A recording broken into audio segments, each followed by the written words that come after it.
O American Way of Life, o desenvolvimento econômico e tecnológico ocorrido nos Estados Unidos na década de 1920 ocasionou várias transformações na sociedade norte-americana. Em um clima de otimismo, novas maneiras de pensar, de agir, de se vestir e de se expressar difundiram-se por todo o país. Nessa época, o American Way of Life, isto é, o estilo de vida norte-americano, tornou-se o modo de vida predominante nas classes médias e altas dos Estados Unidos. A propaganda e o consumismo. Com o desenvolvimento econômico e tecnológico alcançado nessa época, uma série de novos produtos invadiu os lares norte-americanos, sobretudo os da classe média crescente.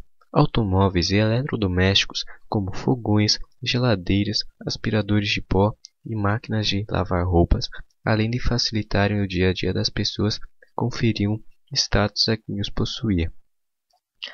A grande procura por esses bens não estava ligada somente ao conforto que eles proporcionavam, mas também à crença de que o consumo dessas mercadorias ajudaria no desenvolvimento do país. Desse modo, a ideologia do consumismo se consolidou e tornou-se uma das principais características do American Way of Life. A cultura de massa e os mass medias. Ao longo da década de 1920, as produções culturais também passaram a ser bens que podiam ser consumidos, vendidos ao grande público. O que antes era domínio de uma determinada elite intelectual, agora estava ao alcance da maioria da população. Para designar esse tipo de produção cultural, criou-se o termo cultura de massa, ou seja, a produção cultural voltava à satisfação do grande público. Muitos produtos da cultura de massa, como filmes, músicas e livros, tinham como objetivo informar e proporcionar momentos de lazer e entretenimento à população em geral. Os meios pelos quais a cultura de massa difundia-se eram jornais, revistas, rádio e cinema, conhecidos também como mass medias, meios de comunicação em massa. Mudanças no comportamento. Houve também mudanças nos padrões de beleza e de comportamento nesse período.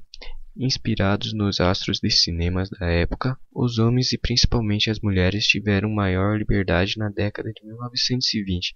Elas usavam roupas mais ousadas, cabelos curtos, maquiagens, dirigiam automóveis, trabalhavam, ou seja, tinham hábitos que causavam espanto às pessoas mais conservadoras. Os homens, por sua vez, andavam sempre bem barbeados, com cabelos curtos e cuidadosamente penteados, vestindo roupas mais descontraídas que as usadas no século anterior. Foi nessa época que a preocupação com a boa forma física tornou a prática de esportes mais comum entre os jovens de ambos os sexos. Além disso, homens e mulheres frequentavam cabarés, onde novos estilos de música, como o jazz e a dança como o foxtrot e a charleston, tornavam-se populares na década de 1920